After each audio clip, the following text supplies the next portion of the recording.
Welcome into the install with Greg Cosell of NFL Films. Greg, they won a game. They won a game. I've only seen them do it 4 times in the last 2 years, but by God, they won a game.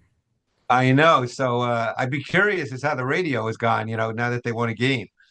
It's been honestly a little bit mixed because of Arizona's meltdown versus the way that the Titans kind of played for 3 quarters and finally kicked the door open to go ahead and come back in that game the way that they did after trailing 21-6. So it's a bit of mixed emotion. Some people just, breathing a bit of a sigh of relief. God knows the locker room's happy to have a win, though.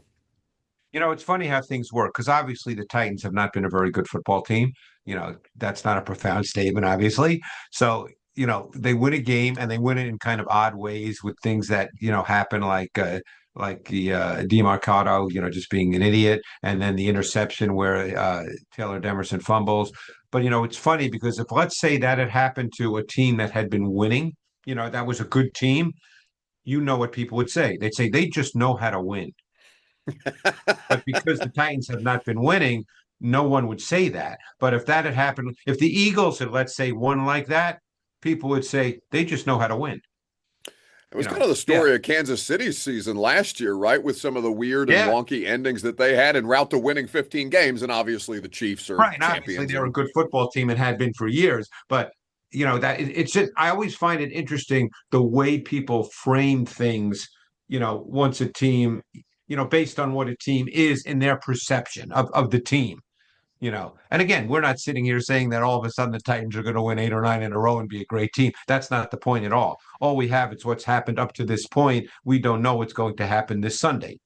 right. And it's why there's a lot of cliches or coach speak, however you want Right. to generalize it, Sure. around the idea of going 1-0 every week. But Greg, I really do think that like for teams like this one, that matters a great deal because okay, we whatever happened, whatever went wrong in that one game, we were able to find some ways to manufacture some offense in the second half, specifically in the fourth quarter. We were able to outplay good defense to keep ourselves in a game long Sure. enough, and the opponent did what they did, and that's fine. But there was enough Sometimes there that happens. to go 1-0, right? And now you move on to the Yeah. Raiders. So Yeah. that's And by that's the kind way, of how everybody has to think about it. coaches definitely think that way. Coaches just think week to week. They're not looking ahead to the, who do we play week 10? They're not thinking like that at all. I don't know how players think. They're different. If you're a young player, if you're 22, 23, you're not really fully formed as a human being yet. You might have all kinds of different thoughts, but all Brian Callahan's thinking about and staff is we want to play well and win this week. That's all they want to do. Correct. And it starts with Cam Ward becoming more consistent. And Greg, just talking to the coaches and talking to Cam yesterday specifically, for them it was almost as simple, and maybe it's not quite this simple, but they kind of boiled it down to the idea that his eyes just haven't been matching up with his feet on a lot of these things. And trying to become more accurate, become more, better with his ball Well, placement, just be a little more disciplined and mechanically sound that way, and that was the case for them for the first 3 quarters. And he's 5 of 16 in the first half, not necessarily to get into counting stats, but it did feel like he started to get more comfortable when they got into the hurry up, well, the 2 minute, the 4 minute. yeah. I think that there's a couple of things, and we'll get into some positives, obviously, as well. But I think as I was watching this tape, and of course this is game five, so there'd been 4 other games as well. Plus, I'd seen him in college for 2 years. So there's a couple of things, and some might sound contradictory, but there's a balance between all these things. I think he must continue to take the short and check down throws on first down. Sometimes he passes those up. You got to stay ahead of the sticks and keep the playbook open. Tom Brady talks about that all the time, that if the defense is going to give you a 6 yard throw and it's 1st and 10, you got to take a 6 yard throw because 2nd and 4 is a good down and distance. So Ward has to do that. On the other hand, and this sounds contradictory, but they go together. There's times that he must get a more innate feel for when to work the route concept and let it develop. So there's a balance that he's got to find, and that just comes from playing. Okay. I mean, for instance, there was a time when he threw to Helm. This was on the third possession, so it's first half, when he threw to Helm for 3 yards And it was a smash concept into the boundary. Smash meaning there's a intermediate route and there's a short route. Helm ran the short route, and Ridley was wide open in the outside void versus cover two, and there was no pressure on Cam whatsoever, and he just immediately threw it to Helm. So there's a balance the only way you find that balance is playing and seeing it more and more and more, knowing, oh, I'm going to have that route, and then you just wait that extra beat and you throw it. Um, so it's just these are the things you keep learning as you keep playing. And there's no other way to deal with it other than to play. And to some extent, we saw him do this, and it's not always going to be seamless, isn't the word for what it looked like on Sunday, but it was better, and he was executing more and just kind of not going broke, taking a profit in the second half, in the fourth quarter, Right. Greg. And the Cardinals gifted them those opportunities, but that initial drive, that 80-yard drive to set up the Tony Pollard touchdown, there was a couple of different examples of that. And honestly, the final drive to set up the game-winning field goal, I thought he did that well to put them in position. Yeah. Obviously, they got some explosives too. Look, we can talk all we want, and anybody can, about, oh, well, they were gifted things, but the reality is they were down 21-6 in the fourth quarter. So, you know, they had to move the ball and score. If they didn't move the ball and score, which had been the case in previous games, and let's say they lost 21-9 or 21-12, whatever it turned out to be, we wouldn't be talking about them being gifted anything. The fact is they still had to move the ball and score. So with what let's talk about the 47-yard completion to Ridley, Yeah. Greg, if we could. It's their most explosive offensive play of the season so far. What was the concept, and what did you see from Cam in that spot? Yeah, I just want to mention before we get to that, the first play of that drive was the I am a North 13-yarder. Hmm. And I thought that was really refined quarterbacking by Ward, the kind of things we want to see. It doesn't seem like a big play because it's 13 yards, but he looked to the trip side and saw nothing clean. And within the structure, he then came back to the weak side high low concept. He was within structure and he hit Aya Minor on the dig. And that was progression reading within the play. And those are the kinds of things that we want to see more and more of, you know, because that's quarterbacking and that's what you want to see. So anyway, now let's get to the 47-yarder, which was on 3rd and 10. And there's so many elements to this. I want to explain it so it's the people listening can kind of see it. So give me a minute here, Huck, because it's really a good play. The number one thing that the route concept was what we call dagger. Okay. So dagger means there's an inside vertical and outside of that, there's a dig that then cuts underneath the vertical. All right. So, and what happened then is the cards showed late rotation to cover two. So not only did they have a route concept, but then as Ward took the snap, the cards changed their entire coverage look. Now, in Dagger, 99.9% of the time, okay, you almost never ever throw the vertical route. That whole play is designed to throw the dig ball, okay? So they went to cover two, and you could see immediately that Ridley, and he's basically the lifter here because he's running the vertical. He saw the middle open because that's cover two, middle's open. And instead of just running to lift, he ran with that, hey, I might get the ball here, or I could get the ball here. And also Buda Baker, who's the middle hole defender, meaning he's running with Ridley. He saw the route concept because Baker's so smart. So he dropped off Ridley to play the dig ball because 99.9% of the time, the throw in Dagger is to the dig ball. So both Ridley and Ward saw that the middle was open. We're not throwing the dig. It's got taken away. And now we're going to throw the vertical seam. So it was just great by Ridley and great by Ward. And, obviously he put it right on him. And, he put it on him, but he still had to reach for it. So it was an excellent catch. But that was really high level quarterbacking and recognition by both Ridley and by Ward. It was a really good play.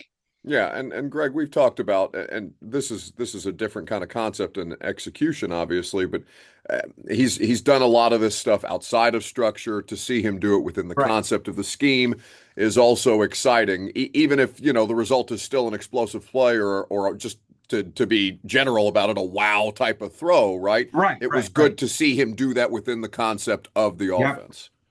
See, look, we know he can make plays where he moves around and makes throws. We know that. But the key to being consistent, and so you're not 5 for 16, is to be able to make throws within the structure and timing of the offense. Ultimately, that's how you become a really good quarterback. And then you use your legs and make those quote unquote special plays when it's the last resort, when it's a parachute, not when it's first. And that's where, of course, Cam Ward has to continue to improve. This game doesn't automatically mean he's arrived. I mean, but there were some really good things, but there were some also, as we talked about to start, a couple of things that he still has to work on, which is to be expected. But that play really stood out to me because obviously I saw the highlight on Sunday, and but I wasn't breaking it down until I saw the tape. Right. It was an awesome moment for him. I know he's going to remember that not just because it's his first Right. career win, but to your point, his entire rookie season and the early part of his career will probably have some mix of, those learning moments and then that high level execution that you're looking for from a guy with that kind of draft pedigree. And I also thought that, and maybe I don't know if you've been able to speak about it on the radio, if people have talked about it. Um, we're so used to their O line not being very good over these last 2, 3, 4 years, whatever it's been, obviously. But I thought they were much better in pass protection in the second half. I thought both Moore, who has obviously struggled this year at left tackle, and Udo held up in one-on-one pass protection in the second half, and that was critical because just the protection overall was cleaner. And, obviously you could almost see on tape the confidence level grow in Ward that he felt like, okay, now I can drop back and play quarterback. Yeah. Now I'm not dropping back, anticipating pressure or perceiving pressure. I can drop back and play. Yeah, I mean, to the offensive line unit's credit, they've held their own. It feels like, and not perfect, but through the Right. last 2 weeks, it feels like they've gotten better, more consistent play. And now we'll see what happens. Theoretically, Greg, they're expecting J.C. Latham back, whether it's this Sunday, at Well, it'd be latest nice. next It week. would be nice. It would be this Sunday because Max Crosby is going to be lining up there. But that's, yeah. So it would be nice if it was this Sunday. Yeah, welcome back from your hip strain, J.C. Now go deal with Exactly. Max Crosby, right? Exactly. Yeah, yeah. But anyway, So so let's continue. Yeah. yeah, so just on the other side of things, Greg, it's been a tough experience for Vegas on offense. That's obviously the upcoming opponent. Geno Smith leads the league in interceptions right now, 6 touchdowns to 9 picks. What are you seeing from Chip Kelly's offense right now? Because obviously people were excited about the idea of Ashton Genty, but it doesn't seem like their offensive line is helping him in the run game, and that they just seem a bit disjointed, for lack of a better term. Again, I hate saying this because I'm not in the meetings and you know how I feel about that. But right now, it just doesn't seem like they have the identity I think they wanted to have when they drafted Genty.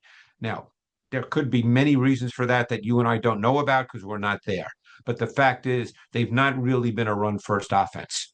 And some games like this past week against the Colts was hard to do because of the way the score just got away from them. But even in games where they were closer, it hasn't seemed like they've been able to be that. And when Pete Carroll hired Chip Kelly, given what he's done in college football and what he did, at Ohio State last year with the two running backs, Chip's always believed in the run game. Chip's not a just throw ball guy by any stretch of the imagination. And then they drafted Genty, and the assumption was he'd be sort of the foundation of the offense, and it hasn't worked out that way. And again, I can't tell you why. It just hasn't been that way. And Geno Smith is a professional quarterback, but he's not the guy you want dropping back 40 times, and he had a really bad pick this week where he didn't recognize a trap corner, things that a quarterback with experience needs to recognize. But they just haven't, like I said, it just doesn't seem like they have the identity that my guess is Pete Carroll would like them to have on offense. Yeah, and that's certainly relatable for Titans fans. They've been in situations where they've been taken out of whatever their offensive identity, Right, whatever they're right, trying to accomplish, certainly in these a lot of right. these early games, and that happens sometimes. We'll see if that doesn't iron out for the Raiders. Titans and Raiders both kind of looking at each other in a similar situation right now. both sitting at 1-4. Defensively, we know what Max Crosby is, just an absolutely relentless high motor player, Greg.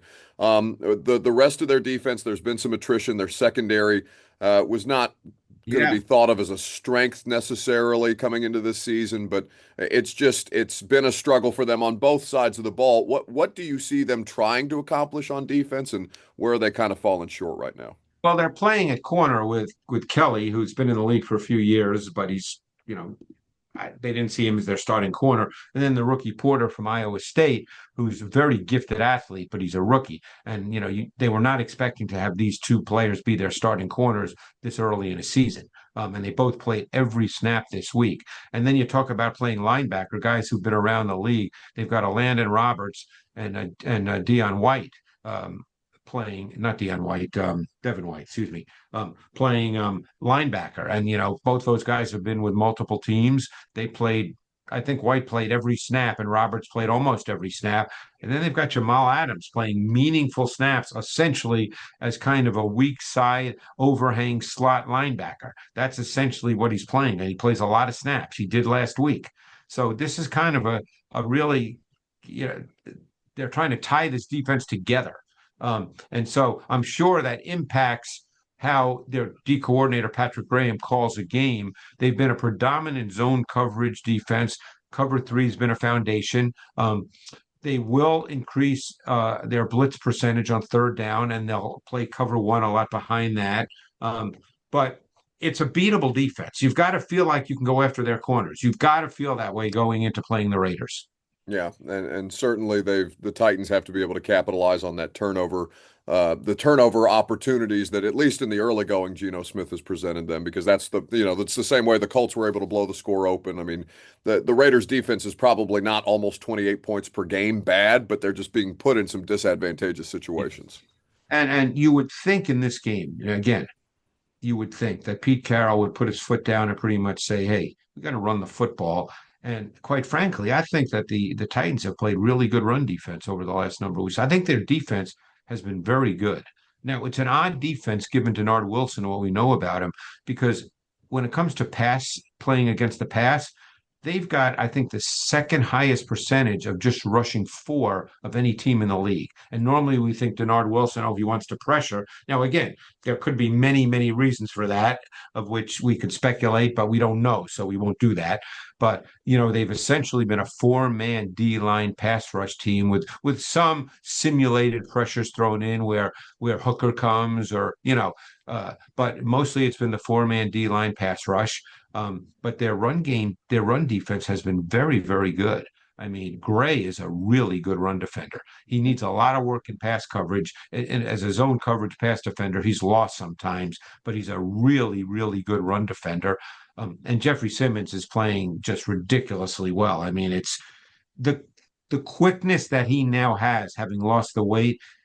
He hasn't lost any of his country strength, but the quickness he now has is just ridiculous. Yeah, You're seeing him make plays just with off the ball quickness, with club moves, arm over moves. I mean, you watch the tape and it seems like every play he just wins. Now, obviously, he's not making every tackle. We know that, but it seems like he wins on almost every play. Yeah, you'd be hard pressed, Greg, and I don't think there is, whether you're looking at statistics or some of the advanced metrics. There's not an interior defensive lineman playing better than Jeff through the first month of the season. So I would agree with that. they're looking to sustain that. Obviously, Tavondre Sweat remains on injured reserve. He will have technically missed now 4 games, but there's been no indication that his practice window will be open this week so far. And they're playing.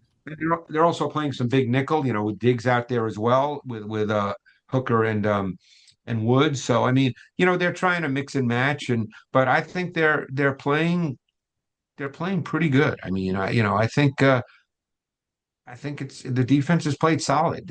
Again, are they great? But Sneed, they started this week. Sneed was not necessarily matched on Harrison. As the game progressed, they moved him and lined him up over Harrison. Armour Davis has been fine. I mean, it's been a solid group. I mean, obviously, the one thing they're truly missing, and it's not all of a sudden going to happen this week, is they don't have that one edge guy that an offense feels that we have to account for. They don't have that guy right now. Tonight we will have Thursday night football, which obviously isn't in the NFL matchup show, but the Eagles coming off of their first loss, the Giants losing to New Orleans this past weekend. Greg, what have you made of the Jackson Dart experience in the early going? Yeah, and it's early. And when I see young quarterbacks struggle, like with Cam Ward to some extent, which he struggled, none of that ever surprises me, Buck, as you know, because this is, it's the NFL now. It's different than college football. And Jackson Dart they've used his legs quite a bit, which they're trying. Look, they're trying to win games. They're not just throwing him out there and say, well, let's see Dart develop. Who cares if we lose? No coach ever thinks like that, as you know. So they're trying to win games. So they're using his legs, which are a strength, but he's a little undisciplined in the pocket. He's a little quick to break down. He's not seeing it real clearly at times. All this is to be expected. The problem they have right now is the receiver core. When Neighbors went down, they don't have what we call a boundary X, a single receiver to the short side of the field, which, by the way, Iambenor has been that guy for Tennessee. He's lined up there among the highest percentage of receivers in the league. But anyway, the Giants don't have that guy, so they're trying to play a lot at a 12 personnel, meaning two tight ends. They don't play very often out of what we call 3-by-1 sets because they don't have that single receiver who's good enough. So it kind of limits what the Giants can do offensively. I don't want to be reductive about the Eagles, Greg, and obviously it's first world problems. They lost their first game in like 190 days or something Right, outrageous, right, and right, right, right, right. to Bo Nix's credit, it made some plays down the stretch to get back Yeah. in that game and ultimately pull off the upset there. But it seems, Greg, just from an untrained eye standpoint, that the offensive line in Philadelphia is not living up to the standard or Not as that we good. typically associate them with. And Saquon, I Yeah. know, popped up with an injury this week as well, so we'll see what his utilization looks like specifically. But I mean, is it too reductive to say their offensive line just isn't playing as well as it normally does? Well, that's part of it. And because of that, we spoke about the identity of the Raiders. They sort of lost their identity a little, but they have to be a running football team. And Barkley had 5 rushes in the first half when they were ahead and controlling the game, and 1 carry in the second half when they were basically still controlling the game until the fourth quarter.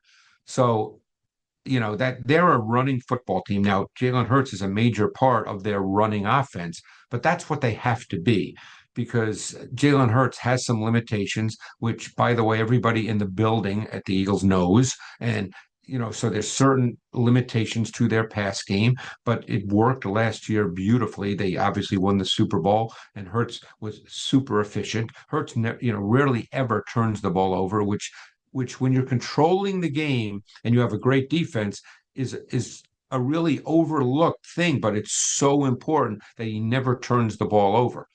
They don't necessarily throw for a lot of yards. I mean, even last year, Buck, they had 10 games in which, and I think they won them all, where Hurts didn't throw for 200 yards. They're not a passing team.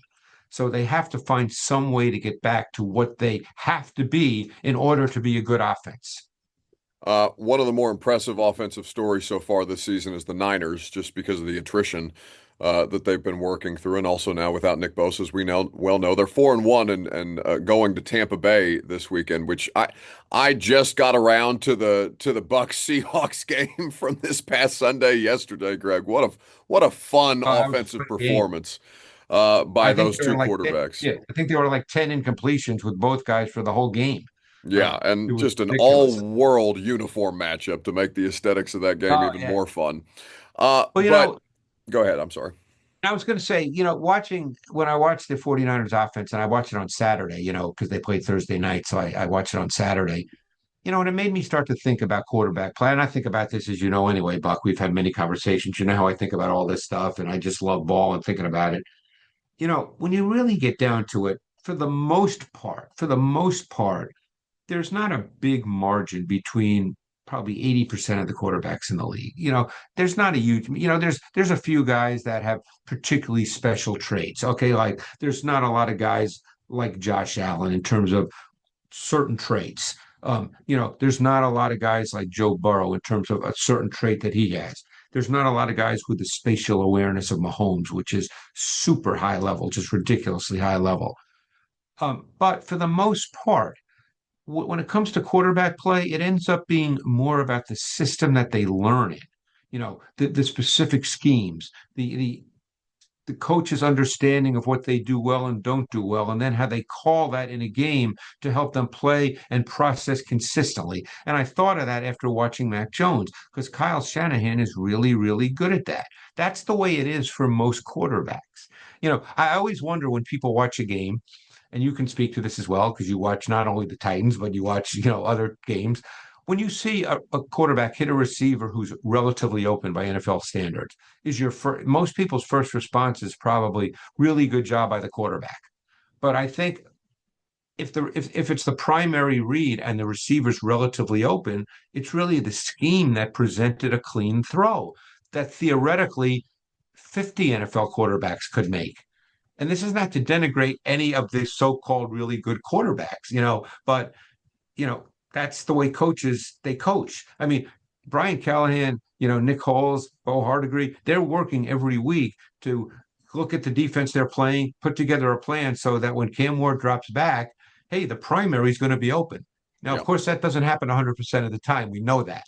But that's what you're trying to do. So if the primary is open and you throw it to him, is that unbelievable quarterback play, or is that the scheme presenting a clean, defined throw? That's what Shane Steichen is doing so well in Indianapolis with Daniel Jones, which takes nothing away from Jones. You still have to execute it, but boy, he is putting out there base concepts. You almost rarely through 5 games have seen Daniel Jones get stuck in the pocket where it was like, okay, what am I doing now? Where am I throwing the ball?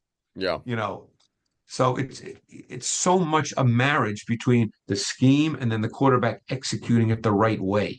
No, it's one of the more I, what's the word that I'm looking for? It's just been good to see the way that people have at least come around on the idea of system quarterback, They're all understanding system that quarterbacks. it Yeah, has to be a marriage between the system and the yeah, quarterback to right. to be able to execute at a high level. It's not one player in a sport like football, Greg. One player cannot simply will you to wins that way. And all people want to talk about, obviously, for obvious reasons, we all get it, is the quarterback. Yeah. But it's Daniel Jones, and again, who knows what this week brings? I would doubt that Daniel Jones is all of a sudden going to fall on his face. I mean, is he going to have a great season? Who knows? But but you can just see that's such a perfect example, Buck, of just how the what Shane Steichen is doing and how Jones is so comfortable in it because he can get the ball out. He's not dropping back wondering, okay, where am I going to throw it? It's clean to him. It's defined. The ball gets out. And he's obviously been ingrained that, hey, if it's a 7-yard throw and it's 1st and 10, throw the 7-yard throw. You Yeah. know, there's nothing that's a good play. Yeah, absolutely. Yeah. Yeah, for any NFL offense. Yeah. The Yeah. NFL matchup show, of course, on Saturday mornings. You can get it on ESPN Plus. You can set your DVR like I do and watch as you please. You can also hear Greg on Fox Sports Radio on Sunday mornings to get you ready. You'll have football to react to in real time. We got another international game, Greg, That's this right. weekend.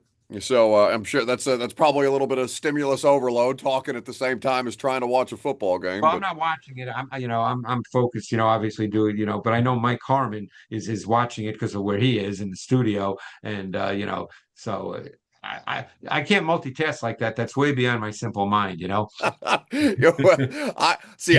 My problem is, Greg, is I think I can, and then I just end up, sounding nonsensical because I'm watching Vanderbilt Diego Pavia throw an interception at the same time as I'm trying to talk about Arch Manning. It's just By the way, I had said on 3HL last week when I did, we got talking about college football, and I mm, said, and this was before the game on Saturday, obviously. I said, I don't usually evaluate just based on TV watching. You know me, I don't do that, but I watch. But I know a decent amount about the game, so I have a feeling when I watch a game on TV. I said to those guys on 3HL, I said, just from TV watching, the best quarterback I've seen on TV this year is Ty Simpson. yeah, And again, I'm whether he decides to come out. If he does, obviously I'll be evaluating him. I'll evaluate him anyway, because if he decides to come back, next year would have to be his last year. So I'll evaluate him anyway. But boy, that drive he had at the end of the first half, I mean, you probably watched the game. I mean, that was big time and just poise, calm, big time throws. He throws a really good ball. I didn't know much about him other than he was a big time recruit, but he obviously hadn't played in 3 years at Alabama. Martin, Tennessee's finest. Sometimes it just takes a little patience, Greg, for those guys to come around rather than riding the hype train the way that some of us are guilty of in the off season. Uh, Obviously, I don't know the kid. I don't know if you ever got a chance to talk to him being a Tennessee guy, but it's very rare that a guy stays at a school for 3 years when he's not playing. I think it's something that, every situation is specific, right? So, but there is Right. something commendable about that Yeah. and commitment to the process and to the development aspect of it rather than, which you can understand, 18-year-olds, 19-year-olds, the money grab that is now college football. Without There's question. a lot of different things to have to I work don't through. So, begrudge any kid who leaves, but it's a whole different world. no, but I think Ty Sometimes it Simpson works is a out. good Yeah, he's just a good example of kind of gutting it out and letting yeah. that process take place the way that it's supposed to in a more natural way. Buddy, I appreciate your time as always. Enjoy the football this weekend. And I mean, Greg, they haven't won back-to-back games since November of 2022. So maybe next week we're talking about the Wow. unthinkable. I know, Denver Well, at home, I, Thursday night at Green Bay. It's embedded into my memory now at this point, bud. I just want to see the continuation of the process with the offense and Cam Ward. Look, you want to win. It's the NFL. You got to win. We know that. But, you know, so I'm not saying here, oh, it'd be great if they lose, but I just would love to see the process continue. I mean, Ward in the second half was what, 16 for 23 for 207 in the second half alone. Yeah. I mean, and obviously the pick he threw, it got tipped. So it wouldn't have been a pick if it didn't get tipped. But still, that's a play. You don't want to see him do that very often where he just runs around. I mean, can he make a special play once in a while? Sure, he can.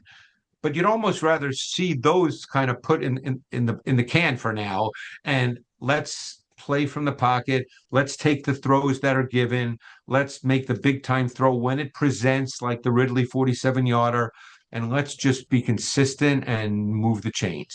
Yeah. You Make don't those have to be things a the gunslinger. exception, not the rule. Yeah, you don't have to be a gunslinger. Let's just, let's get the ball out and move the chains. All right, brother. Well, we will do it again next Thursday, which will be an interesting conversation for sure because the New England Patriots are coming to town. But we'll focus on this Ooh. week first, and then we'll get to that when the time comes. Thank you, Greg. All right, thanks, Buck. Appreciate it.